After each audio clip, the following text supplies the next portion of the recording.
और सीधे आपको लेकर चलते हैं जहां पर deputy CM Dushyant press conference कर रहे हैं। सुनिए। नेशनल लेवल पर भी हमने चर्चा करी और चर्चा करने के बाद दो निर्णय लिए गए। पहला कि कोई नया स्टार्टअप है जो हमारे प्रदेश में लगेगा, उसके लिए 2 साल की एग्जेम्पशन इस एक्ट में हम देने का काम करेंगे कि वो अपने आप को एस्टेब्लिश कर पाए। कोई भी आईटी कंपनी नई लगेगी, उसको भी एग्जेम्पशन का लाभ मिलेगा। उसके साथ हमारे जो सीमा 50,000 की थी, निरंतर इंडस्ट्री से भी और गवर्नमेंट के भी जो टेक्निकल जॉब्स हैं, जैसे जूनियर इंजीनियर का जॉब है, वो टेक्निकल जॉब के तौर पर माना जाता है, उसको देखते हुए, उसके पे ग्रेड को देखते हुए ये निर्णय लिया गया कि इस एक्ट की इन्फोर्समेंट के साथ साथ उस 50,000 की सैलरी सीमा को घटाकर 30,000 रुपये किया जाए। कई लोगों के ये डर है कि इसके अंदर ऑफिसर मॉनिटरिंग कौन करेगा। एक्ट में क्लियरली मार्क्ड है कि इस एक्ट के अंदर जो भी इंडस्ट्री आएगी उसकी मॉनिटरिंग क्लास 1 अफसर से ऊपर का और डिस्ट्रिक्ट लेवल पर डिप्टी कमिश्नर इसकी अथॉरिटी होगी। और अगर डिप्टी कमिश्नर के ऑर्डर के विरुद्ध किसी ने भी अपील करनी है तो स्टेट लेवल पर लेवल कमिश्नर इसकी रिव्यूइंग अथॉरिटी हो। एक्ट में क्लैरिफाई किया गया है कि कोई भी ऐसी अपील है, कोई भी किसी इंडस्ट्री को ऐसा लगता है कि ऑर्डर एडवर्स है, तो 15 दिन के अंदर अंदर रिव्यूइंग अथॉरिटी को अपना फैसला इस एक्ट के अंदर देना पड़ेगा। Commissioner, range commissioner, labour commissioner, state level. मैं आपको एक चीज और बताना चाहूंगा कि इस एक्ट के अंदर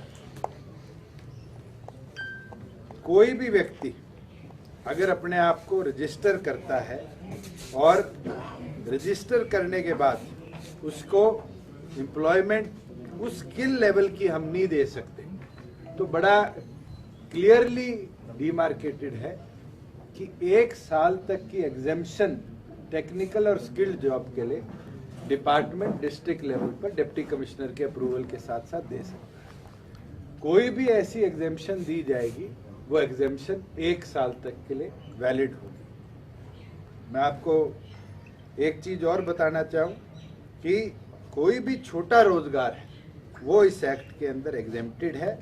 कृषि से जुड़े जितने कार्य हैं वो इस एक्ट के अंदर एग्जेम्प्टेड है।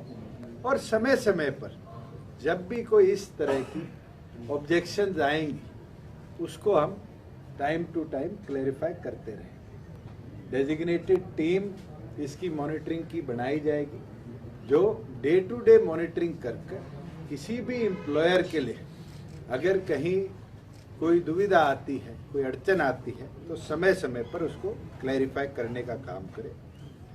साथ में जहाँ एम्प्लॉयज की बात है, निरंतर स्किल विभाग, रोजगार विभाग, हायर एजुकेशन और जितने हमारे ITIs, पॉलिटेक्निक्स हैं, इनको अब डे टू डे कोलैबोरेशन के साथ हम अपग्रेड करने का काम करेंगे, जिससे जो प्रदेश में स्किल सेट है उसको भी टाइमली हम और इम्प्रूव कर पाए और एक्सेल करा पाए कि क्वालिटी एम्प्लॉयर को क्वालिटी एम्प्लॉय समय समय पर हम प्रदेश में दे पाए।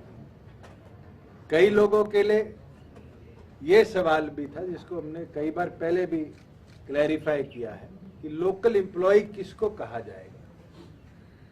पिछले महीनों में सरकार द्वारा निर्णय लिया गया है कि प्रदेश में जो भी व्यक्ति 5 साल से ज्यादा से रह रहा है उसका हरियाणा प्रदेश का डोमिसाइल बनेगा और वो तमाम लोग इसके अंदर कवर होंगे, जिससे जो लोग हमारे यहाँ पर आए हैं, रह रहे हैं, उनको भी 5 साल के बाद बराबर हिस्सेदारी इसके अंदर मिलेगी। कई लोगों के ये डर है कि जी हमारा रोजगार छिन जाएगा। इस एक्ट में क्लियर प्रोविजन है कि एम्प्लॉयर द्वारा हम पोर्टल पर जिसको भी एम्प्लॉय दिखाया गया है, चाहे वो कॉन्ट्रैक्चुअल हो चाहे वो परमानेंट हो, अगर उसको वो रिटेन करता है तो वो उसकी एग्जिस्टिंग एम्प्लॉयमेंट के तौर पर ही गिना जाएगा, ना कि नई एम्प्लॉयमेंट के तौर पर। अगर हरियाणा के किसी प्लांट से दूसरे प्लांट में कोई एम्प्लॉय ट्रांसफर होता है तो वो भी इस एक्ट के अंदर ऑलरेडी एग्जिस्टिंग एम्प्लॉय के तौर पर काउंट होगा। मैं एक चीज विश्वास के साथ कहना चाहूंगा कि निरंतर जितने हमारे बड़े चेंबर्स हैं, फेडरेशंस हैं, उनसे भी हमारी चर्चा हुई है। जितनी इंडस्ट्रीज है डिस्ट्रिक्ट वाइज उनसे भी चर्चा हुई है और उन सब से चर्चा के बाद हमने एक्ट को विधानसभा में ले जाने का काम किया था। और एक्ट के इम्प्लीमेंटेशन के बाद जहां उनके और संशय थे उसको भी हमने समय के साथ हटाने का काम किया है। और निरंतर हमारा प्रयास है कि हम बड़े तरीके से हमारे जो युवा पढ़े लिखे बहन और भाई प्रदेश के हैं मेरे, उनके हाथ में सक्षम अच्छा रोजगार देने का काम करें। साथ में अब हम आने वाले दिनों में एमएसएमई के लिए एक योजना लेकर आएंगे जहां ब्लॉक लेवल पर छोटे एमएसएमई इंडस्ट्रियल पार्क हम लगाएं, जिसमें ज्यादा से ज्यादा लोकल प्रोडक्शन भी बढ़े, लोकल एम्प्लॉयमेंट भी हो और हरियाणा की चीज को हम हरियाणा से बाहर भेजने का मौका दें। हमने अफ्रीका के 14 देशों के साथ पहला देश का स्टेट टू कंट्रीज कॉन्क्लेव किया और कामयाब रहा, जहां अफ्रीका सब कॉन्टिनेंट के कई देशों ने ये चाह दिखाई है कि हरियाणा के लोग वहां कृषि क्षेत्र में इन्वेस्ट करें, इंडस्ट्री में इन्वेस्ट करें और ये अवसर मिले हमारे प्रदेश के लोगों का कि वो दूसरे देशों में भी जाकर रोजगार के संसाधन बनाने का काम करें। एक, क्योंकि प्रोक्योरमेंट साथ की साथ चल रही है, हमने दिवाली से लेकर कल तक प्रोक्योरमेंट को रोक लगाई थी।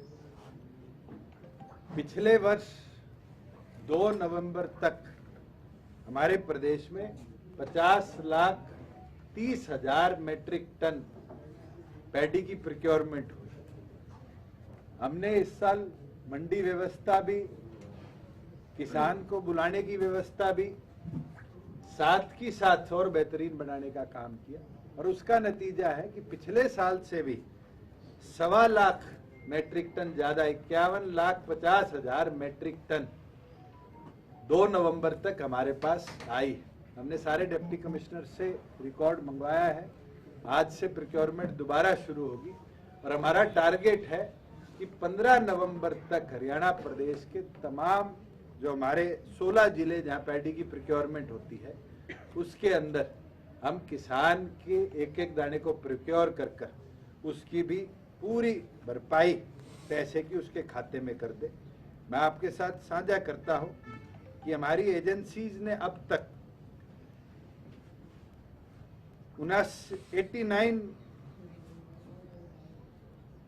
8,900 करोड़ रुपया पैडी का किसानों के खाते में ट्रांसफर करने का काम किया है और साथ में भावांतर भरपाई योजना में जो इस बार किसानों को हमने 600 रुपए प्रति कुंटल बाजरे के देने का काम किया। लगभग तमाम किसानों के खाते में डीबीटी कर 394 करोड़ रुपया हमने किसानों के खाते में ट्रांसफर करने का काम किया है। और ये पहली बार हुआ है कि किसान का अगर आई फॉर्म 3 बजे के पहले कटा तो 5 बजे तक उसके खाते में भी हमने पैसा पहुंचवाने का काम किया और प्रदेश भर के अंदर इसका बेहद लाभ हमारे फार्मर्स को मिला है। इस वर्ष बेमौसम बारिश के कारण कई जगहों पर फसलों का नुकसान हुआ है और पिछले दिनों भी जो अन सीजन रेनफॉल हुई उससे सरसों की भी जहां बिजाई हुई थी उसके अंदर भी नुकसान हुआ। प्रदेश में 2015 में मुआवजा राशि का रिव्यू किया गया था, जहां पहले मुआवजा 3500 रुपये था और 4000 रुपये था। पैडी का, वीट का, कॉटन का, शुगर केन का तो 4000 था और सारी क्रॉप्स का 3500 था। इसको 2015 में रिवाइज किया गया और 3 कैटेगरीज के अंदर बनाया गया, 25 से 50, 50 से 75 और 75% से ज्यादा नुकसान। और हाईएस्ट राशि जो मिलती थी वो पैडी, कॉटन, शुगर केन की 12000 थी और सरसों, बाजरा, अदर क्रॉप्स की 10,000 रुपये प्रति एकड़ थी। निरंतर फील्ड के अंदर भी किसानों की मांग है कि इस राशि को बढ़ाया जाए और इसके लिए आज हम 3 सदस्यीय कमेटी दोबारा बनाएंगे। एमएसपी को देखते हुए, किसान की लागत को देखते हुए और प्रदेशों में कहां कहां हमारे से अगर कोई मैचिंग है उसको देखते हुए मुआवजा राशि को चाहे हमें 15,000, 16,000 जितना भी बढ़ाना पड़े, अगर किसी किसान की फसल को नुकसान होता है तो इसको with in a weeks time हम इंक्रीज कर जो अब फसलों के नुकसान हुआ है उसका लाभ किसान को देने का पूरी तौर पर काम करेंगे।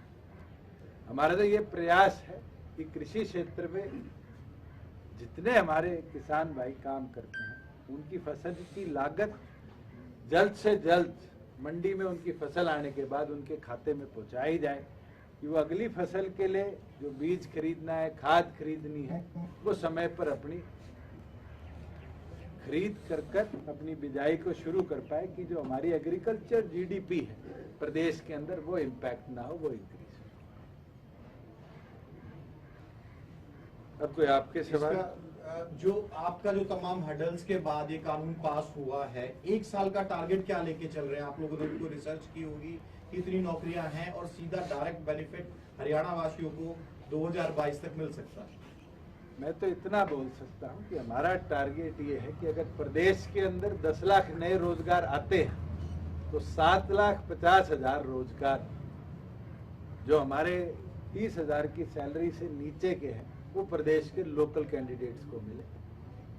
टारगेट यही है कि कोई भी रोजगार नया आएगा उसमें 3/4 जो हिस्सेदारी है वो हरियाणा प्रदेश के पढ़े लिखे शिक्षित युवा लड़के और लड़कियों को मिले। सर, इंडस्ट्री के लिए कब तक डिसाइड कर लेंगे? आपने कहा सर्वे चल रहा है, लेकिन कितना टाइम लगेगा? नहीं, इंडस्ट्री को खुद रजिस्टर करना पड़ेगा। पैरेलली हमारा भी सर्वे चल रहा है कि कितनी ऐसी इंडस्ट्रीज प्रदेश में है। जैसे फरीदाबाद का सर्वे हुआ, उस सर्वे के अंदर कई ऐसी इंडस्ट्रीज सामने आई जो आज तक कभी रजिस्टर्ड ही नहीं थी, मगर हमने रजिस्टर करवाने का काम किया। अभी यमुनानगर का सर्वे चल रहा है, अभी रोहतक का सर्वे चल रहा है और अम्बाड़ा का सर्वे चल रहा है। और हमारा प्रयास है गुड़गांव के साथ मानेसर, आज हमारा बावल रेवाड़ी का क्षेत्र, आज झज्जर, आज पानीपत, सोनीपत, ये इंडस्ट्रियल हब बन चुके हैं। इनका भी जल्द से जल्द हम सर्वे कराएं। मगर हम पोर्टल 1 वर्ष पहले पूरे प्रदेश की तमाम इंडस्ट्री के लिए हमने खोल दिया था और उसके अंदर भी इंडिपेंडेंटली 16,000 से ऊपर इंडस्ट्री ने अपने आप को रजिस्टर कराने का काम किया। भूषण जी, आपने कई बदलाव किए। एक ये जिला वाइज क्या रहेगा? पहले आपने कहा था कि एक जिले से 10 जो कर्मचारी हैं वही रखे जा सकेंगे, और दूसरा सवाल इससे जुड़ा हुआ, जो आय सीमा आपने घटा दी 50 से 30,000, इससे तो फिर बहुत सारे जो जॉब अपॉर्चुनिटी की वो चले जाएंगे। तो डिप्टी सीएम को आप सुन रहे थे। चंडीगढ़ से डिप्टी सीएम दुष्यंत ने प्रेस कॉन्फ्रेंस की है। रोजगार फसल को लेकर उन्होंने बात रखी है। खास तौर पर उन्होंने ये भी जिक्र किया कि मुआवजा देने के लिए कमेटी बनाएंगे और आने वाले वक्त में तमाम समस्याओं का समाधान भी करेंगे। 15 नवंबर तक किसानों को पेमेंट देने का लक्ष्य रखा गया है। युवाओं को रोजगार देने के लिए काम करेंगे और जो एम्प्लॉयर हैं अगर उन्हें कोई परेशानी हो रही है तो उनको भी संज्ञान में लेकर उन तमाम समस्याओं का समाधान जल्द से जल्द करेंगे।